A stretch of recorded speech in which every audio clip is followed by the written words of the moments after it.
Hey, everybody. Hey, we are Mancave MTG. Of course, we're not in the man cave. We're upstairs today, but we wanted to make this video talking about the new Adventures in the Forgotten Realms set, Planeswalkers. How many Planeswalkers are there, Aidan? I have no idea. There's 5, one for each color. Here are the top 5 Planeswalkers. All right, so the first one we got the Grand Master of Flowers. What do you think about this guy?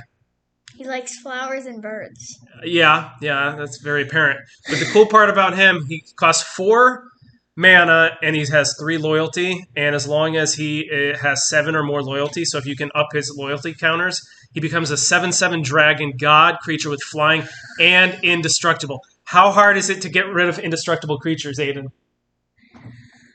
Hard unless you play like a black deck with exile cards. Well, that's usually white, but yes, there are some in Magic's history that can do that in black.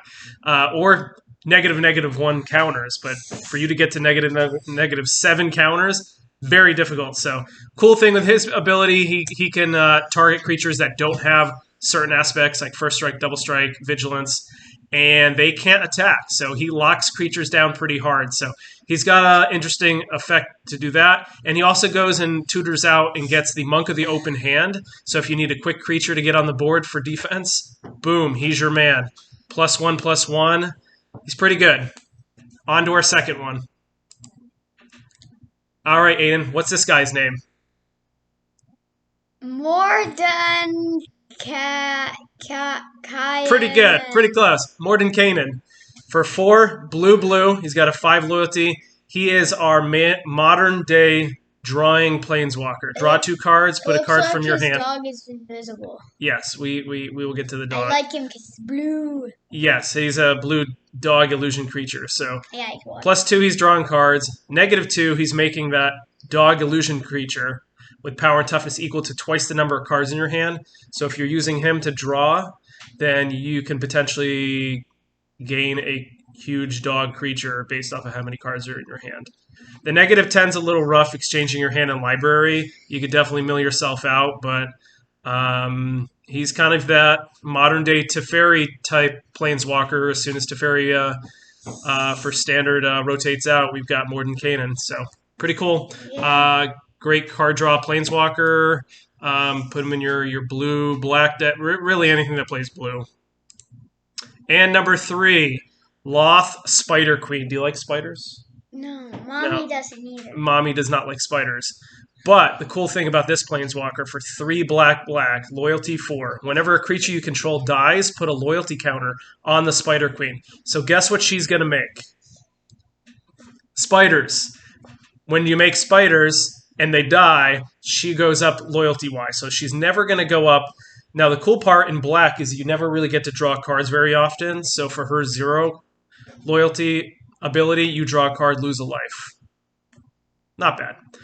-3, create 2/1 black spider creature tokens with menace and reach. So those creatures may be able to get through for some damage, but as soon as they die, she's going to go up in loyalty. So that's good. And then getting an emblem, whenever an opponent is dealt combat damage by 1 or more creatures you control, if that player lost less than 8 life this turn, they lose life equal to the difference. So in a deck where you're going to sacrifice creatures, have them die, your opponent loses life, the game is going to go pretty quick. Now, it's a high-costed planeswalker, but there's a lot of different effects. Do you like this one? Yeah, because it's a mythic. Because it's a mythic. I like all the planeswalkers because they're mythics and nothing else. On to number 4.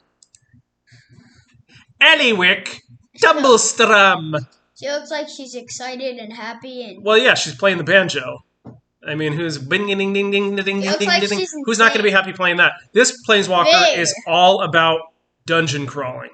The +1 venture into the dungeon. Very strong if you're making a green dungeon deck. I've made a green-white dungeon deck that uses some of the new AFR creatures. She's a big plus in there. Now, her -2, you can look at the top 6 cards of the library, maybe reveal a creature card from among them and put them into your hand. If it's a legendary, you get 3. Put the rest in the bottom of your library, so she will dig for creature cards for you. That can be pretty strong. Even in a dungeon crawling deck. The emblem +2 if you completed a dungeon is a nice little perk for dungeon crawling. I like her. I like her. She might even be a top 3. She might even be in the 3 slot, but there's only room for 5, so we put her at 4. And our last Planeswalker is Ariel Arch, Duke of Avernus. I don't know what's up with the fact that she has no hair, but hey, bald is beautiful too. She looks like an elf. She has elf ears. Yes. +1. Creatures you control get +1 and gain haste. So you can bring out those big, medium-sized creatures, big creatures, give them the haste, big swing with her. She's got the loyalty of 4. She costs 4. For 0, create a 1/1 devil creature. When this creature dies, it deals 1 damage to a target. Similar to in Strixhaven, you had those pests that would, when they die, you gain life. This one, they die, you deal damage, because that's what red does. And the -6, you get an emblem with it at the end of the first combat phase of your turn. Untap target creature you control. After this phase, there is an additional combat. So she is heavy aggro for red. Who plays red in this family? Me. And? Lucas. And? Mommy. Yeah, mainly mommy. Cool Planeswalker. He usually plays white. Decent cost. He plays white and black. Yeah, decent cost. So, all right, cool. Well, that's our top 5 Planeswalkers. Anything else you want to share about the Planeswalkers from this set?